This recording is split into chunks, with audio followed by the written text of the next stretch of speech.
Bismillahirrahmanirrahim. Assalamualaikum warahmatullahi wabarakatuh.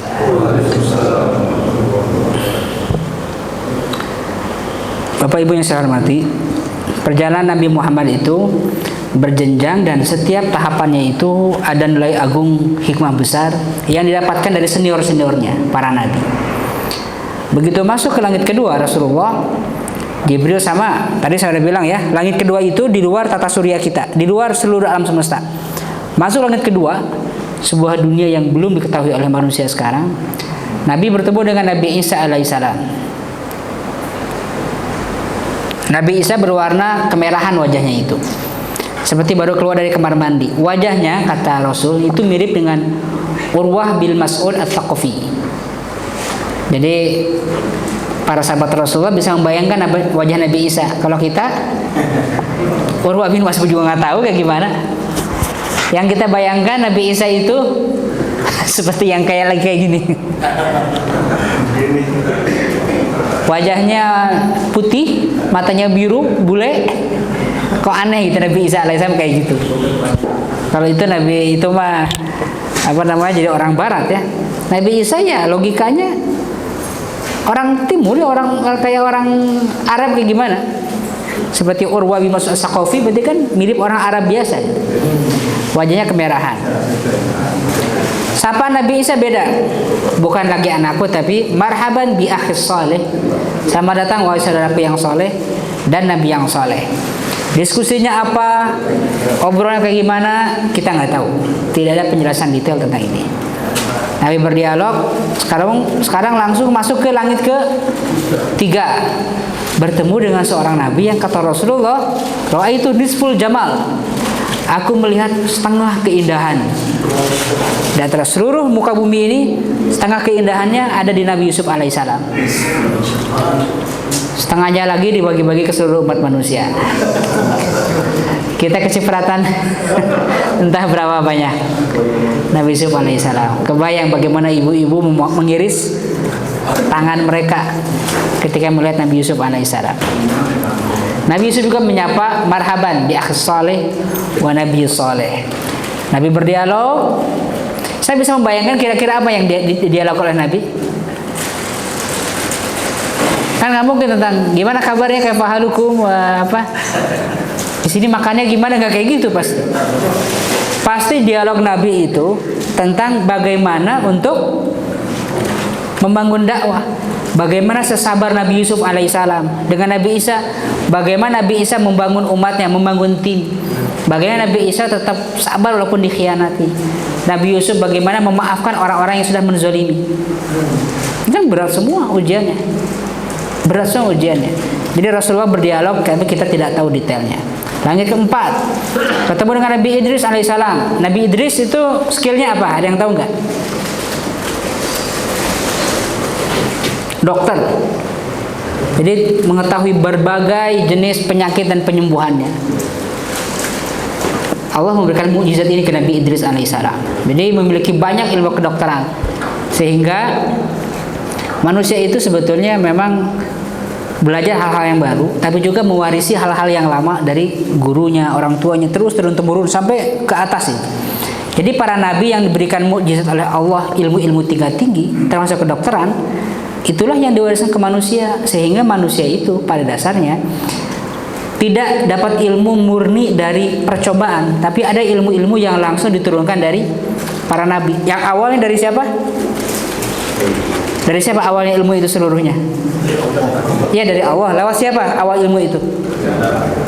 Nabi Adam. Wa 'allama Adam al-asma'a kullaha tsumma 'aradahum.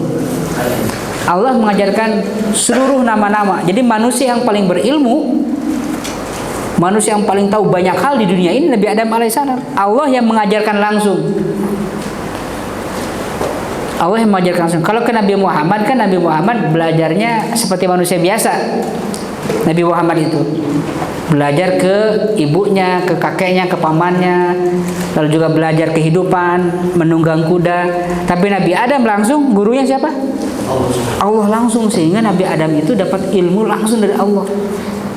Bukan lagi ilmu laduni kayak manusia biasa. Ada orang yang dapat ilmu langsung dari Allah, ilmu laduni. Tapi di ketika serpihan-serpihan, Nabi Adam langsung wa 'allamal Adam. Allah mengajarkan Nabi Adam seluruh ilmu-ilmu, seluruh nama-nama dengan detail-detailnya. Ilmu botani, ini ilmu geologi, ini langit-langit, diajarkan semuanya. Itulah yang diajarkan ke Hawa, ke anaknya Habil Qabil, terus ke anak cucunya.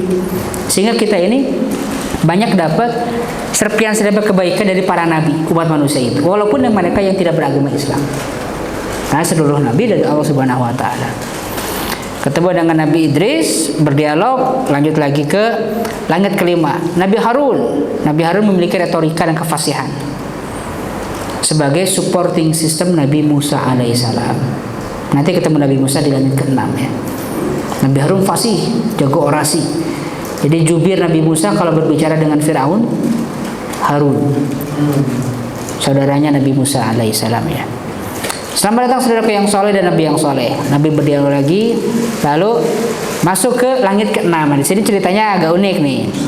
Bertemu Nabi Musa alaihissalam, kata Rasul, Nabi Musa itu kulitnya coklat, berotot, besar, seperti laki-laki dari Banu Syanu'ah. Kebayang kan? Nah, kebayang lah Banu Syanu'ah kayak gimana. Banu Syanu'ahnya kita nggak tahu. Gede, berotot, kayak Pak Komandan mungkin ya, tapi lebih gede lagi. Coklat. Selamat datang saudaraku yang soleh dan Nabi yang soleh. Nah, ketika berdialog, Nabi Musa yang menangis. Dialog, ngobrol. Kenapa? Karena Nabi Musa melihat Nabi Muhammad ini punya pengikut yang banyak.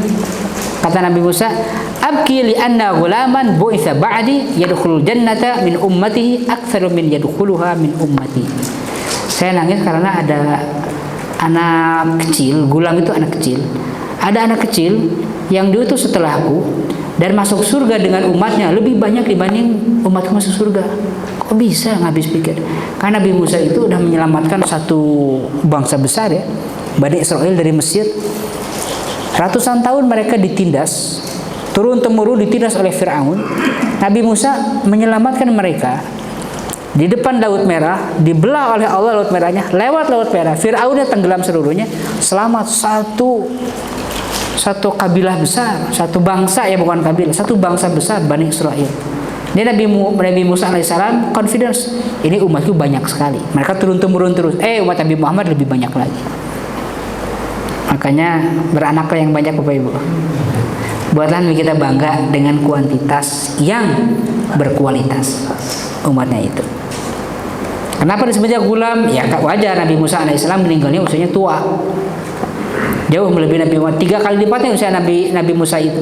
Jadi 120 tahunan. Nabi Muhammad ini baru 50 tahun. 50 tahun bagi yang 120 tahun kan ini anak kecil. Ya enggak?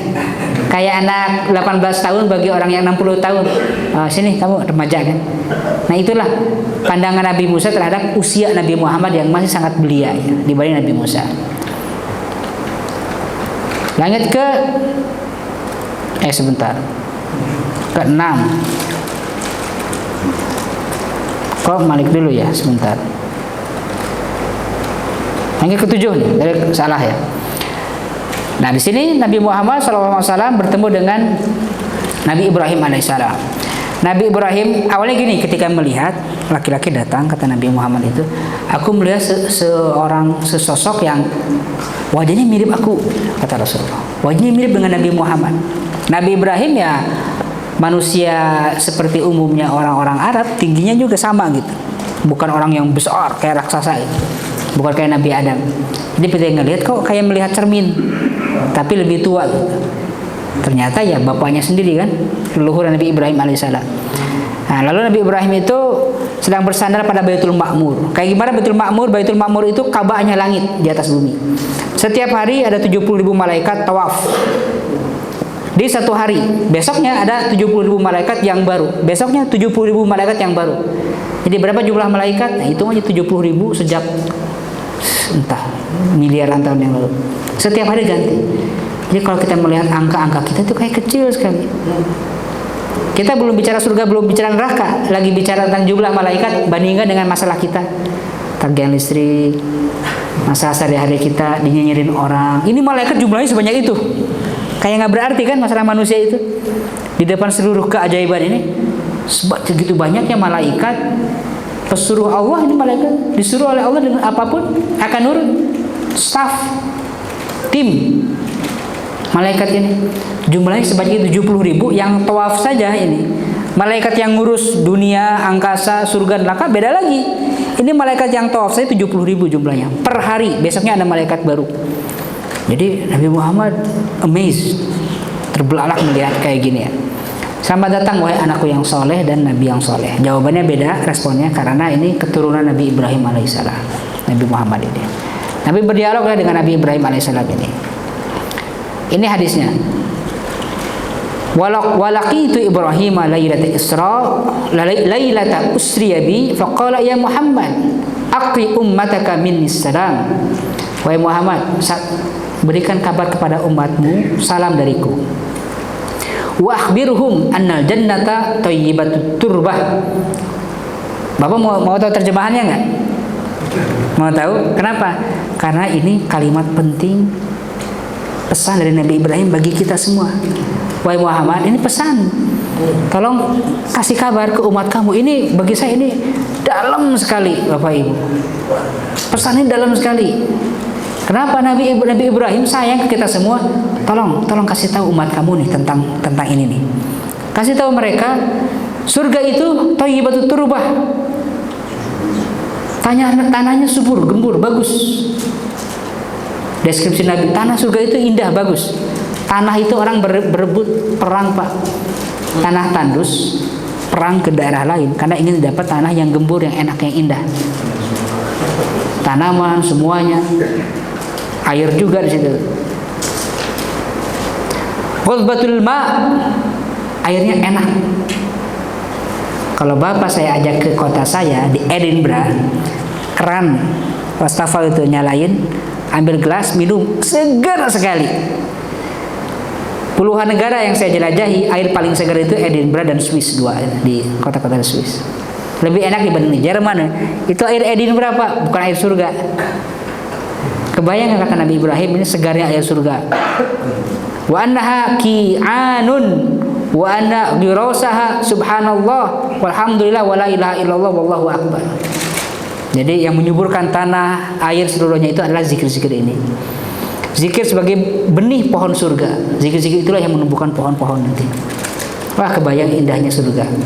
Ini pesan Nabi Ibrahim tentang surga ke Nabi Muhammad SAW. Nah, setelah beres berdialog dengan Nabi Ibrahim, Nabi Muhammad siap-siap diajak lagi dari langit ketujuh menuju Sidratul Muntaha. Nah, malaikat Jibril berubah bentuk. Awalnya malaikat Jibril bentuknya kayak gimana? Kayak manusia. Umumnya meminjam wajah siapa namanya? Dihya Al-Kalbi. Ada Dihya Al-Kalbi, seorang sahabat Rasulullah yang ganteng sekali. Dihya Al-Kalbi itu tampan. Nah, malaikat Jibril bisa meniru siapapun ya, niru yang ganteng lah. Nggak yang biasa-biasa, niru yang paling tampan. Biasanya meniru Dihya Al-Kalbi wajahnya itu. Terus setelah di langit ketujuh, Nabi Ibrahim, malaikat Jibril berubah bentuk dengan 600 sayap. Antara sayapnya ada permata, terang kayak gimana ya. Rasulullah melihat Jibril dalam bentuk aslinya 2 kali. Ketika awal jadi nabi, ketika bilang, "Ya Muhammad, anta nabi hadil ummah." Wahai Muhammad, kamu adalah nabi umat ini. Nabi Muhammad kaget. Lari ke rumahnya, "Ya Khadijah, dathiruni." Itu pertama kali. Yang keduanya ini 600 sayap. Walaqad ra'ahu nazratan ukhra inda sidratil muntaha. Nabi Muhammad melihatnya lagi ketika mau masuk ke Sidratul Muntaha. Kebijaksanaan manusia, saya lewat ya. Nah, di Sidratul Muntaha sekarang ya. Sidratul Muntaha itu apa, Bapak Ibu? Setelah langit ke-7, 1 2 3 4 5 6 7, beres itu langit untuk seluruh makhluk, di atasnya. Nah, ini Sidrah itu sebuah pohon, muntaha itu ujung, pohon yang sampai ke ujung. Nah, para ulama menafsirkan ya pohon di langit sana. Tapi apakah aslinya pohon kayak gimana? Wallahu a'lam. Sehingga banyak orang yang berimajinasi menggambarkan ini langit ke-7 terus ada pohon gitu, pohon. Allah bersemayam di atas Sidratul Muntaha itu. Tapi kan nggak ada yang tahu, itu kan hanya imajinasi kita. Pohon versi kita. Pohon versi kita kayak gimana, Bapak Ibu? Ini Golkar lah gitu ya. Gini terus gitu beringin kan pohon versi kita. Apakah ada pohon yang bentuknya berbeda? Banyak pohon kan? Kelapa gini beda lagi, pisang beda lagi, sawit beda lagi. Pohon banyak jenisnya. Jadi sebetulnya yang kalau Anda lihat Sidratul Muntaha, searching di internet itu banyak gambar-gambarnya. Itu adalah pohon berdasarkan imajinasi manusia yang umumnya melihat pohon kayak gitu. Tapi ya pohon itu di dunia ini ada banyak, nggak ada yang tahu bentuknya. Ada pohon yang bulat aja kayak gitu juga ada.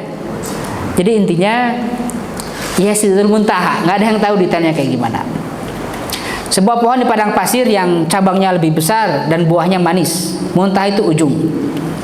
Nah, ketika sampai sana Rasulullah melihat ada 4 sungai. 2 tersembunyi dan 2 nampak. 2 yang tersembunyi itu sungai surga Al-Kautsar dan Salsabil. Yang nampak itu sungai Nil dan Efrat atau Furat bahasa Arabnya. Posisinya di mana? Ada yang mengatakan di atas langit ke-7, ada yang mengatakan di antara langit ke-7 dan Sidratul Muntaha. Tapi yang jelas untuk mensinkronkan seluruhnya, para ulama mengatakan akarnya itu dimulai dari langit ke-7, ujungnya di Sidratul Muntaha, di tempat bersemayamnya Allah Subhanahu wa taala ini. Jadi banyak versi ya tafsiran para ulama. Cuman gini, saya tuh coba berimajinasi ya, ulama-ulama ini gimana menjelaskan itu? Karena mereka manusia kayak kita. Apalagi Imam Nawawi, Ibnu Katsir kan nggak punya teropong. Dia nggak punya teropong. Mereka hidup kayak kita. Mereka nggak bisa loncat ke lantai 70 ke atas. Jadi apa yang mereka lakukan? Berimajinasi dengan tafsirannya. Tentu dengan ilmu ya, tentu dengan ilmu. Sehingga ketika kita membaca ini, jangan terlalu gini, jangan terlalu fanatik dengan satu tafsiran. Kayak ini bentuknya. Pokoknya nggak boleh menerima yang lain. Ini tafsiran manusia, Bapak Ibu. Ya, imajinasi itu. Nah, setelah ke Sidratul Muntaha, begitu mau masuk, malaikat Jibril sudah nggak bisa masuk lagi. Nggak bisa masuk lagi. Kenapa? Karena nggak boleh ada makhluk yang diizinkan masuk. Hanya Nabi Muhammad yang diizinkan. Lau taqaddamtu khutwah lakhtaraqtu, katanya. Kalau saya melangkah 1 langkah lagi aku akan terbakar, kata Nabi, kata malaikat Jibril.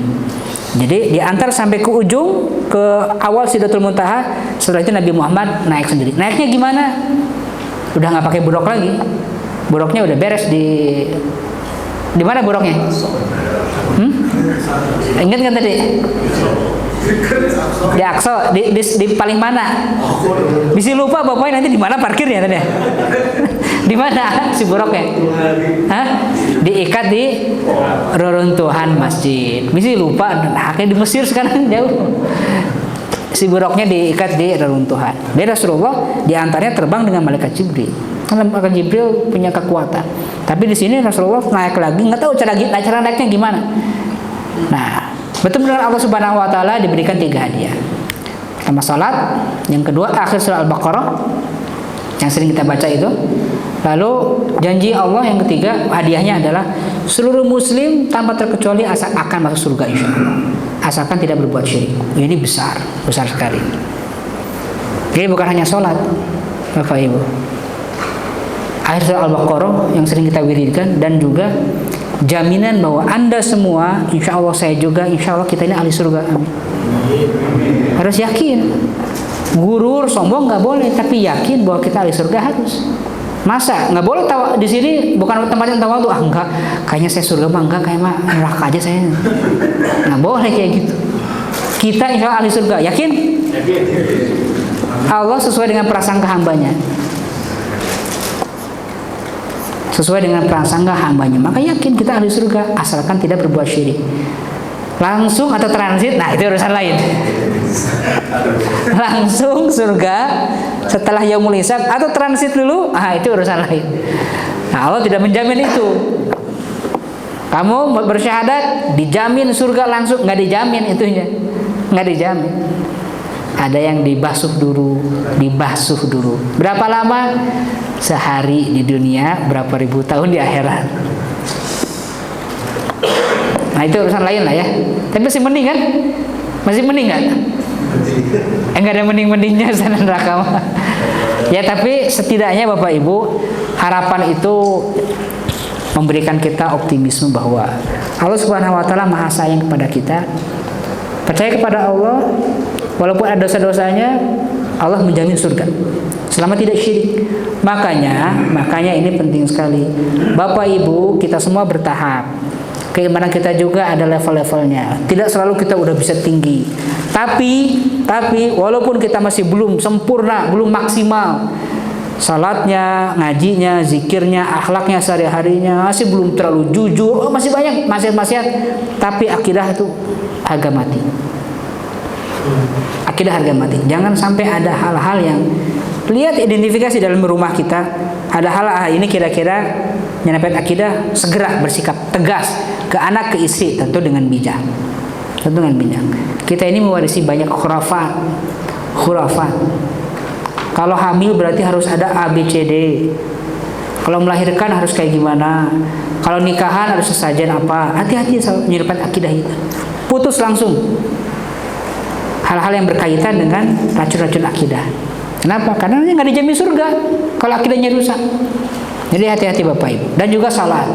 Nah, perintah salat ini yang sering kita ceritakan ya dalam pengajian-pengajian. Berapa kali? Sampai berkali-kali Rasulullah itu turun. Dari langit ke-7 Nabi Muhammad turun ke langit ke-6, bertemu dengan Nabi Musa. Dari Sidratul Muntaha ke langit ke-7 konsultasi ke Nabi Ibrahim. Gimana soal salat ini? Aku diberikan amanah oleh Allah berapa kali? 50 kali salat sehari semalam. Kumaha 50 kali? Waduh. 50 kali salat. Konsultasi ke Nabi Ibrahim, tapi Nabi Ibrahim nggak bisa memberi pandangan karena Nabi Ibrahim gini nih. Kenapa Nabi Ibrahim nggak bisa ngasih pandangan? Coba dianalisa. Nabi Ibrahim juga pinter kan? Mengenal Allah juga. Kenapa nggak ngasih pandangan? Karena Rasulullah tidak sedang berbicara tentang sholat, bukan. Rasulullah sedang berbicara tentang leadership, seorang nabi pemimpin yang akan mengajarkan umatnya soal sholat. Itu yang sedang beliau tanyakan itu. Bukan tentang sholat, Rasulullah tahu sholatnya. Rasulullah mampu sholat 50 kali. Tapi Rasulullah sedang meminta pertimbangan, gimana nih menyampaikan 50 sholat bagi umatku. Nabi Ibrahim gak punya pengalaman. Umatnya sedikit, cuma 8 orang kira-kira. Hanya beberapa gelintir orang, kurang dari 10 orang Nabi Ibrahim. Istrinya Sarah, Hajar, anaknya Ibrahim, Ishak, sepupunya Nabi Lut, dan beberapa orang yang lain. Sedikit Nabi Ibrahim itu. Jadi beliau nggak bisa ngasih pandangan. Coba tanya ke Nabi Musa, beliau punya banyak umat. Nah, ke Nabi Musa baru Nabi Muhammad konsultasi. Nabi Musa punya pengalaman. Apa pengalaman Nabi Musa? 40 hari di Gurun Sinai, di Bukit Sinai. Begitu pulang sudah pada murtad. 40 hari doang. 40 hari. Kira-kira gimana dialognya? Muhammad mau 10 hese. Saya 40 hari itu kaluhur itu kan. Begitu kalau bakal guys, aredan tuh orang gitu kan kira-kira ya. Begitu kira-kira. Umat manusia itu sulit diajak ini. Dan kalau ada perintah yang terlalu sulit untuk dilakukan, diamalkan, akhirnya terlalu banyak muslim yang berdosa nanti. Siapa yang diazab nanti? Bukan Nabi Muhammad. Umat Islam sendiri yang bermaksiat. Nabi sudah menyampaikan, Rasul itu nggak mau terjadi. Jadi Rasulullah tahu, ini khawatir. Berapa angka yang paling pas? Butuh pertimbangan. Kata Nabi Musa, coba engkau meminta keringanan kepada Allah, karena ini bukan buat engkau, untuk umatmu. Nabi Musa memprediksi situasi di Sidratul Muntaha ini.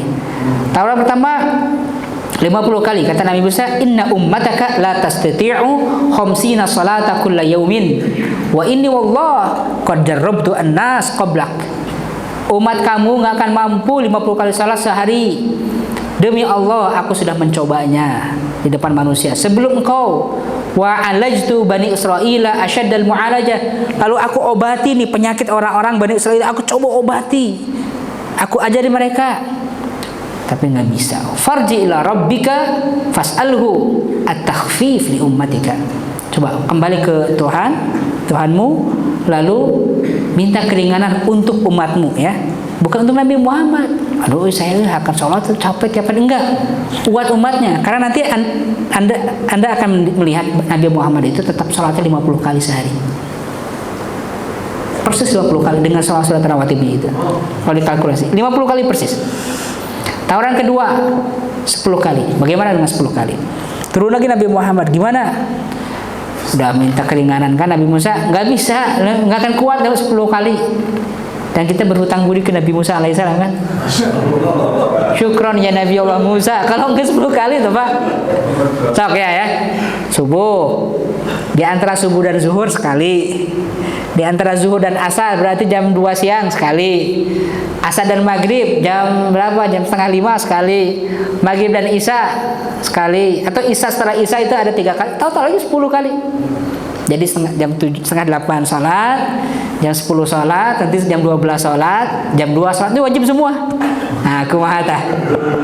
Kumaha final Piala Dunia coba. Terus ya. Berarti kita berutang budi ke Nabi Musa alaihissalam. Juga ke Nabi Muhammad SAW jelas. Akhirnya setelah minta keringanan lagi, ke atas lagi ke Sidratul Muntaha, ditawar 5 kali. Setelah itu Nabi Muhammad sudah tidak berani lagi, sudah malu. Sa'altu Rabbi hatta istahyaitu. Aku minta Tuhanku sampai aku malu, kata Rasul. Walakinna arda wa usallim. Aku ridha dan aku menerimanya dan aku akan sampaikannya. Qala falamma jawaztu nada munadin. Ketika aku udah beres melewati ini, datang panggilan yang memanggil. Amdaitu faridati wa khafaftu an ibadi. Aku sudah memberikan kewajiban dan aku sudah memberikan keringanan untuk hamba-hambaku, kata Allah Subhanahu wa taala. Udah wajib baca 5 waktu. Hadiah bagi kita. Jadi ingin ketemu Allah, dikasih 5 jadwal. Ketemunya langsung. Ada banyak urusan di dunia ini Bapak Ibu. Banyak sekat. Begitu salat dibuka sekat-sekatnya. Langsung koneksi ke Allah Subhanahu wa taala, ke Sidratul Muntaha ketika salat.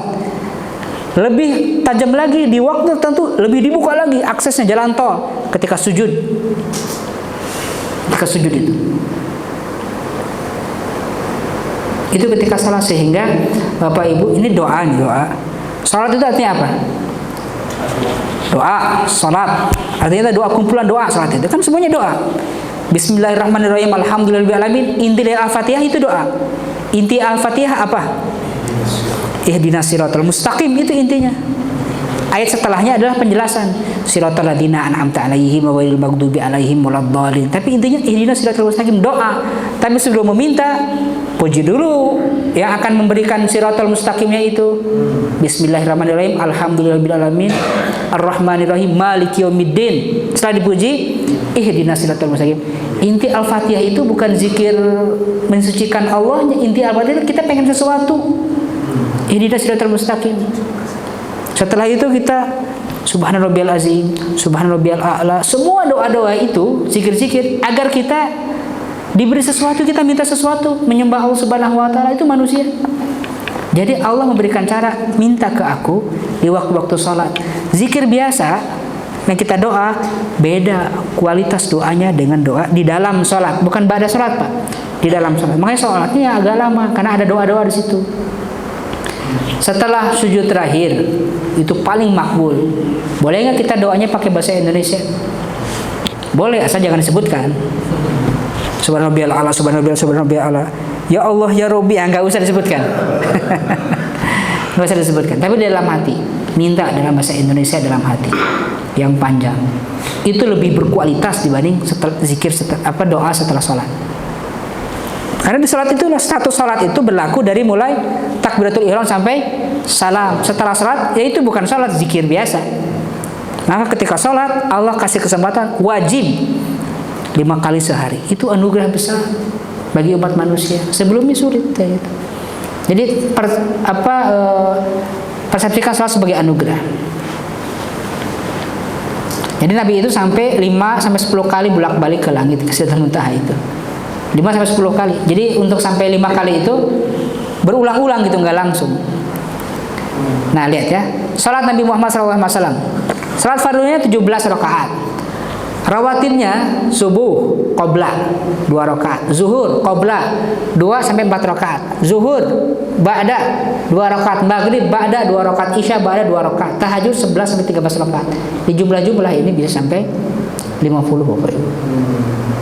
Ini jumlah salat Nabi per hari, minimal bisa lebih.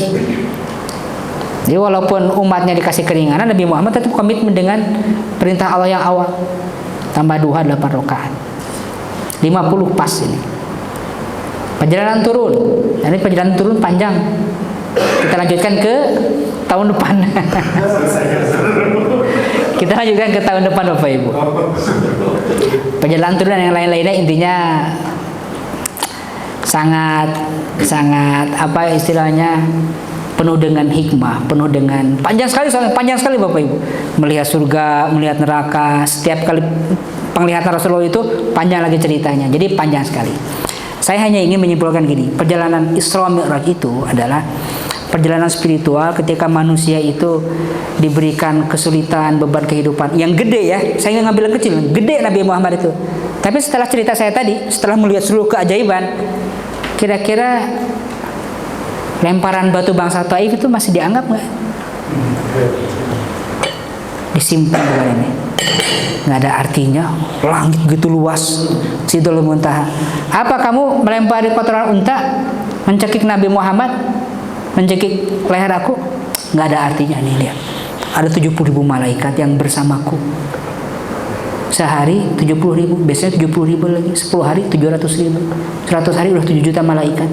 Ganti terus malaikat baru terus. Belum juga ada para nabi, arwah para nabi. Lalu lihat kekuasaan Allah. Rasulullah melihat dengan mata kepala sendiri. Nabi Muhammad tidak mampu melihat surga, melihat neraka. Tapi Allah buka sekatnya, kan alam gaib ya, masih gaib, belum bisa dilihat. Allah buka sekatnya, melihat langsung surga neraka, kan kagetnya gimana? Sebelumnya Rasulullah yakin ada surga neraka. Tapi ada lagi yang lebih tinggi dari yakin itu, yaitu ainul yakin, melihat langsung. Ain itu melihat, langsung melihat, hakul yakin melihat sendiri surga neraka. Lalu masalah-masalah manusia ini mencibir, menghina, memfitnah, melempari batu, ini nggak ada artinya ketika melihat keajaiban langit. Nah, Bapak yang saya hormati, kita ini butuh sumber energi, kita ini butuh sumber spiritual. Jangan nyari di mana-mana, nggak usah repot-repot nyari ke pegunungan, ke pedesaan hanya untuk mendapatkan lisensi izin untuk berzikir. Ya kalau mau boleh, tapi nggak wajib, nggak harus itu. Tidak harus. Untuk melatih agar disiplin dalam berzikir dalam tarikat boleh aja, tapi tidak harus. Kenapa? Karena Allah sudah memberikan ruang. Ud'uni astajib lakum, mintalah kepadaku, aku akan berikan, kabulkan. Allah sudah buka jalan tol dari lantai tempat sujud kita langsung terkoneksi ke Sidratul Muntaha, ke Allah Subhanahu wa taala. Setiap hari 5 kali minimal. Nggak cukup, kalian punya banyak masalah. Banyak banget, 5 kali nggak cukup, tambah duhanya, tambah rawatibnya, dan tambah qiyamul lailnya. Tuh dikasih terus itu. Jadi ini bukan gerakan senam, bukan aerobik, bukan gerakan formalitas tubuh biasa yang buru-buru cepat seperti ayam mematuk, buru-buru cepat. Tapi ini adalah koneksi dengan Allah Subhanahu wa taala, hasil usaha Rasulullah dan Nabi Musa alaihissalam sampai 5 kali ini. Jadi kan ini koneksi spiritual kita dengan Allah Subhanahu wa taala. Masalah apapun akan ringan. Wasta'inu bis-sabri was-shalah. Mintalah pertolongan kepadaku dengan sabar dan salat. Ini bukan ritual kecil salat itu. Dan salat itu Bapak Ibu yang saya hormati, efek sosialnya besar. Inna salata tanha anil fahsyai wal munkar. Salat mencegah perbuatan keji dan munkar, keburukan, kebiadaban, kebinatangan, dan fahsya, hal-hal yang menjijikan dalam perilaku manusia itu terjaga bagi orang yang salat. Tidak masuk akal orang yang khusyuk ya, nggak salatnya khusyuk. Kalau setelah itu keji dan munkar berarti nggak khusyuk. Karena nggak masuk akal. Tidak masuk akal secara logika ya. Orang baru ingat Allah khusyuk sekali, nangis.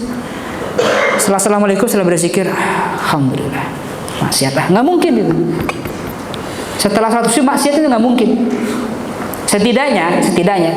Tapi besoknya maksiat masih bisa. Setidaknya efek salat khusyuk itu ya beberapa jam menjaga dirinya. Nanti setelah beberapa jam kan ada salat yang baru. Subuh itu menjaga kekhusyuan subuh, menjaga agar pagi-pagi kita nggak maksiat sampai zuhur. Nanti ada duha juga kan. Begitu panjang itu ada salat lain tuh. Begitu panjang itu Pak. Ada duhanya kan panjang. Nanti jam 11 itu jam 12 ya, jam 12 makan siang di perkantoran. Hai bang, kangen bang abang. Wah ini godaan nih, ya kan? Di kantor itu, roknya pendek semuanya. Oh godaan kayak gitu. Godaan kerja Pak. Efek subuhnya udah mulai pudar. Efek subuhnya. Allahu Akbar, Allahu Akbar. Neng, abang salat dulu ya. Salat, zikir, astagfirullah. Bang, kok lama salatnya? Astagfirullah, maaf saya punya istri. Efek zuhur Pak. Menjelang asar sudah goyang lagi. Menjelang asar itu sudah ada laporan dari bos, dari kolega-kolega. Ini kayaknya bos nggak akan lihat nih. Coba angkanya kita ubah aja. Iya ya, lumayan ini ya, 5 juta ini tambahannya buat biaya Ramadan nih. Ramadan 5 juta nih. Ayo coba beres tuh laporan nih biar bisa kita tilap uangnya. Udah asar nih, ntar salat dulu. Setelah asar, khusyuk salatnya. Astagfirullah, tadi kenapa saya keusap setan ya? Mau korupsi. Efek asar menjaga sampai ke maghrib. Maghrib jaga lagi. Isya. Nah Isya ke subuh, wah ruang maksiat ya kan. Ke kafe, jalan-jalan, jam 9, jam 10, udah lupa itu kan. Nah qiyamul lail nanti ada. Jadi kalau benar-benar khusyuk itu dijaga setiap hari. Pembiasa setiap hari. Seumur hidup Bapak Ibu. Nah jadikan momen peringatan Isra Mi'raj 27 Rajab yang kita yakini tanggal segitu sebagai pengingat kita agar kita lebih menguatkan ikatan dengan Allah Subhanahu wa taala. Pengingat bagi Anda dan pengingat bagi saya sendiri seluruhnya. Alhamdulillahirabbil alamin. Saya bahagia bisa mendampingi Bapak Ibu di sini di majelis ini. Bapak Ibu tahu nggak momen pertama kali saya ke sini? Momen Jumatan yang hampir batal. Gara-gara Google ingin memisahkan kita. Dikasih Sherlock oleh panitia. Antum ya? Fajar. Nah, ada Fajar Sherlock ke tim saya kasih Sherlock ke saya. Ini aja ya biasa Sherlock, namanya Sherlock Action. Saya ikuti, kenapa ke perkampungan ya? Ke belakang itu nggak nyampe. Begitu udah deket ternyata ada benteng. Oh, di belakang komplek. Jumatnya udah sebentar lagi. Udahlah ini nggak memungkinkan. Saya bilang ke panitia, maaf sepertinya saya salah jalur, saya akan Jumatan di masjid terdekat aja. Silakan cari khotib yang lain aja atau gantikan khotibnya karena nunggu saya pasti telat.